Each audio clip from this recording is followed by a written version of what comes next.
본문 요한계시록 1장 20절. 내 본 것은 내 오른손의 7별의 비밀과 7 금촛대라. 7별은 7 교회의 사자요 7 촛대는 7 교회니라. 한기총 소속 교단의 교리. 복음. 신천지 예수교 증거장막 성전의 교리. 계시록의 3가지 비밀 중 배도의 비밀. 성도님들 반갑습니다. 저는 신천지 예수교 강사 이정우입니다. 이 시간 계시록 1장의 7별의 비밀에 대한 한기총의 거짓 주장이 무엇인지 알아보고 그에 따른 신천지의 바른 증거를 깨달아 보겠습니다. 본문 계시록 1장 20절에 예수님의 오른손에는 비밀인 7별, 7 금촛대가 있고 이 7별은 7 교회의 사자요 7 촛대는 7 교회라고 말씀하셨습니다. 성도님들, 오늘 알아보고자 하는 것이 이 7별의 비밀인데요. 아니, 예수님의 오른손에 7별이 있다니, 예수님의 손이 큰 겁니까? 아니면 별이 작은 겁니까? 이 7별의 비밀은 무엇일까요? 비밀이니 아무나 모른다는 것 아니겠습니까? 그런데 한기총 소속 한 목사님께서 이 7별의 비밀을 복음이라고 주장하고 있습니다.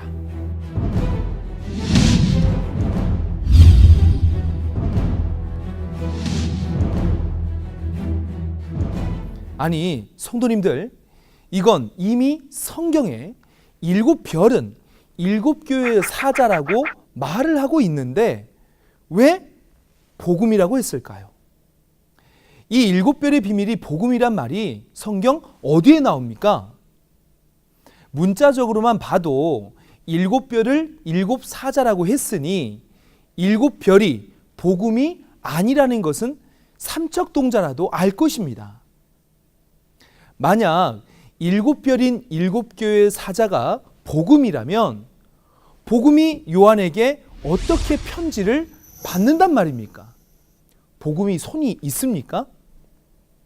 그리고 계시록 2장과 3장에는 7별 7 사자에게 회개하라 편지까지 보냈는데 이 7별이 복음이면 복음이 어떻게 회개를 합니까? 복음이 도대체 무슨 잘못을 했습니까? 이는 성경을 생각 없이 읽고 말한 자의적 해석이요, 마귀의 가라지 씨라고 밖에 볼 수 없습니다. 그러므로 우리는 성경적으로 올바른 말씀의 뜻을 깨달아 마귀의 가라지 씨를 뽑고 진리의 씨를 다시 심어 하나님의 자녀로 거듭나야 하겠습니다. 이제 7별의 비밀이 무엇인지 신천지의 바른 증거를 알아보겠습니다. 자, 먼저 아실 것은 요한계시록은 이룰 때 믿으라고 주신 예언의 말씀으로서 기록할 때는 호세아 12장 10절과 계시록 11장 8절의 말씀과 같이 당시의 인명과 지명을 빙자하여 기록했다는 것입니다. 따라서 아시아의 7 교회에 대해 누구나 다 실제 초대교회, 곧 아시아에 있었던 7 교회라고 생각하겠지만 누구나 다 아는 아시아의 7 교회라면 왜 비밀이라 했겠습니까? 이는 말세 때인 계시록 성취 때 출현하여 요한에게 편지를 받는 영적 7 교회임을 아시기 바랍니다. 그래서 비밀이라 한 것입니다. 자, 그럼 본문의 7별은 예수님의 오른손에 있다 말씀하셨는데요. 이 7별이 육적인 별이겠습니까? 만약 이 별의 크기가 콩만하다면 상관없겠지만 우리가 아는 바로는 저 우주의 별이 이 지구보다 훨씬 크다고 알고 있습니다. 물론 지구보다 작은 것도 있긴 하겠지만 그렇더라도 예수님의 손이 얼마나 크길래 별을 7개나 가지고 계시냐는 것입니다. 이는 육적 별이 아니겠죠. 창세기 37장 9절로 11절에 이스라엘 선민을 해, 달, 별로 비유하듯 실제 별이 아닌 빙자한 영적 별이 되겠습니다.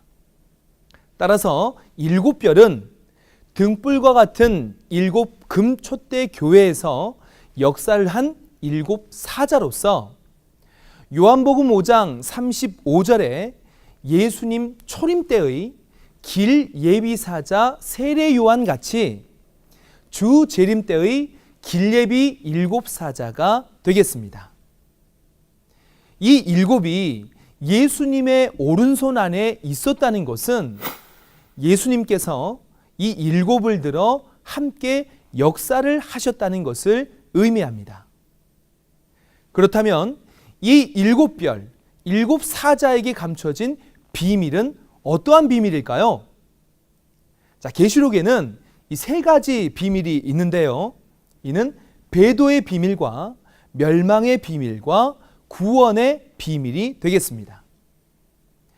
이 3가지 비밀 중 7별의 비밀은 계시록 2장과 3장에 요한이 예수님과의 처음 사랑을 벌인 이 7사자에게 회개하라고 대언의 편지를 보낸 것으로 보아 7별의 비밀은 주와 언약을 배도한 배도의 비밀임을 알 수 있겠습니다. 그럼 이 배도한 7별에 대해 비밀이라고 하는 까닭은 무엇일까요? 이는 이 7사자들이 요한계시록에 예언한 배도한 장막과 배도자임을 이 세상 모든 목자뿐 아니라 당사자인 7사자들도 모르기 때문입니다. 이 비밀은 예수님께서 오직 요한에게만 알려주셨으니 이 요한만이 이 비밀을 알고 증거할 수가 있겠죠. 따라서 계시록 1장의 7별의 비밀을 배도의 비밀이 아닌 복음이라 하는 한기총 소속 장로교 목사님의 주장은 보고 듣지도 못한 자의적 해석이요 거짓말이 되겠습니다. 요한복음 8장 44절로 47절에 거짓말은 마귀에게서 나오고 진리는 예수님에게서 나온다 말씀하셨습니다. 거짓말은 마귀의 영이 그 안에 들어가 조종하여 그 입을 통해 거짓말을 하게 하는 것입니다. 따라서 진리를 믿지 않는 것은 하나님이 아닌 마귀에게 속한 증거라 하겠습니다. 마귀의 거짓말은 마귀의 씨이며 마귀의 씨로 난 자는 마귀의 자식이 되어 지옥에 가서 세세토록 고난을 받게 되는 것입니다. 우리가 이런 거짓말을 듣고 지옥 가려고 11조 내고 교회에 다니는 것은 아니지 않습니까? 그러니 적어도 나를 인도하는 목자가 나를 천국으로 인도할 목자인지 아니면 지옥으로 인도할 목자인지 이 정도는 알고 신앙을 해야 하겠습니다. 목사님네 개가 새끼 12마리를 낳았다고 해도 아멘 그러고 이런 설교를 듣고도 설교가 끝나면 목사님 감사합니다. 은혜 많이 받았습니다 하니 이런 분별 없는 아멘만 하는 이런 맹목적인 신앙은 안 되겠죠. 오늘날 신천지에 약속한 목자는 계시록 10장에 열린 계시의 책을 받아먹은 목자요 성취된 계시록 전장의 사건을 보고 듣고 증거하시는 예수님께서 보내신 참 목자입니다. 자, 2000년 전 예수님의 진리의 말씀은 하나님의 씨요 하나님의 씨로 난 자는 하나님의 자녀가 되어 천국에 가는 것이었죠. 자, 이와 같이 신천지 약속한 목자를 만나 하나님의 진리의 씨로 거듭나게 되면 참 하나님의 아들이 되어 약속대로 하나님의 나라 천국에 들어감을 깨달으시기 바랍니다. 그렇다면 우리는 진리를 믿어야 합니까? 아니면 거짓을 믿어야 합니까? 우리는 성경적 올바른 판단을 하여 진리의 말씀으로 낳은 하나님의 자녀가 되어야 하겠습니다. 자, 마지막으로 한기총의 목사님들께 한마디 하겠습니다. 한기총의 목사님들, 성도를 천국으로 보내야 할 목자가 성도를 속이고 천국이 아닌 지옥으로 보낸다면 이는 죄 중에 최고의 죄가 될 것입니다. 하나님을 믿고 진정 성도를 사랑한다면 거짓말을 중단하고 진심으로 회개하시기 바랍니다. 그리고 계시록의 모든 비밀들을 보고 듣고 통달한 신천지의 약속한 목자의 참된 증거로 다신하시길 바랍니다. 또한 천국을 소망하시는 성도님들은 더 이상 이 거짓말에 속지 마시고 참과 거짓을 분별하여 진리의 말씀을 따라 천국에 이르시기를 바랍니다. 감사합니다.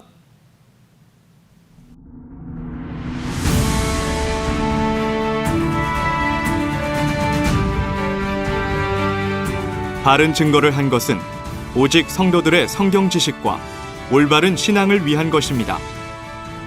주석 및 자의적 해설은 증거물이 없고 계시는 증거할 실상이 있습니다. 판단 기준은 성경 말씀에 입각해야 합니다.